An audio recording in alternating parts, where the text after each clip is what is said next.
and we start serving all alcoholic beverages in a Capri Sun-like pouch. If they can't get the straw in the pouch, they are cut off. You're welcome, bar staff. So I was standing in line at the ATM out at the mall today, and there was an old lady in front of me. She turned around and she asked me if I could help her check her balance. So I gave her a slight push, and her balance wasn't very good.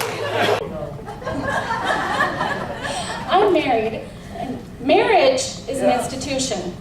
It's a commitment. Once you've been committed to an institution, you do not get to leave. Signed up for internet dating!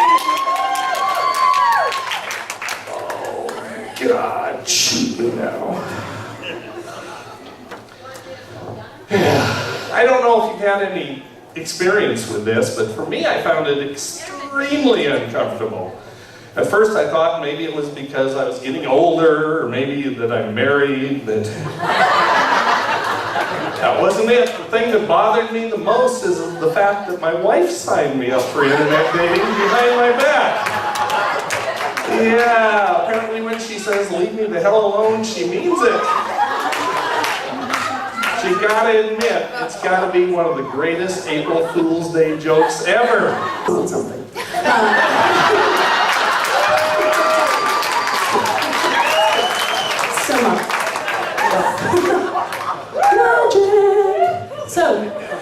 So Thanksgiving passed. You seen that play Oklahoma? Anywho, if you haven't seen it, check it out. So yeah, my grandfather used to call me Turkey Bird when I was little, and I always thought that was really cool, you know, Turkey Bird's a really sweet little name. My brother said, you know what happens to a turkey bird, right? No, they gobble. It's like, Mary, that's what we eat on Thanksgiving. Grandpa wouldn't call me that. It's like, just because you have a crayon that's orange doesn't mean it tastes like an orange. Like, whatever, Mary. So I was firmly believing that turkey bird was like a really big compliment for my grandpa.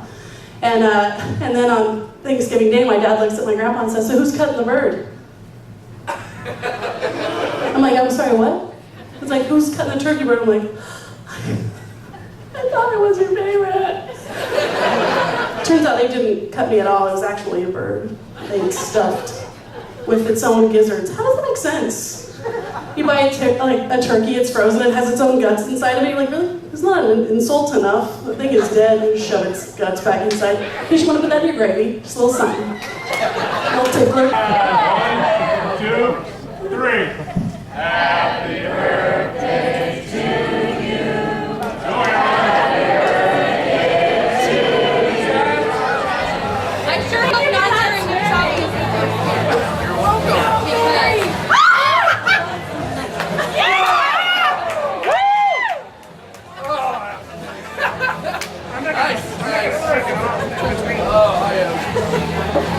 That is a bit much. Thank you, Mary.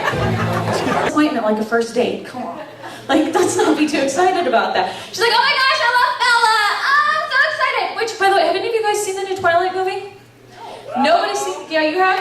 One person has. Okay, let me tell you guys something. There is no tasteful way to make a grown man fall in love with a baby. Not, that died. Oh, I'm sorry. Basically, they have a grown man fall in love with a baby, and if there's anything Penn State has taught us in the last couple weeks, don't do it. Oh, I did it. Keisha's gonna hate me.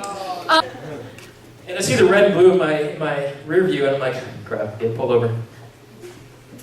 So the cop comes up to my window, and he's like, sir, how much alcohol have you had today? I'm like, gosh, I don't know how to explain this. I've had a medium amount of chocohol. And he's like, needless to say, he gave me a DQI.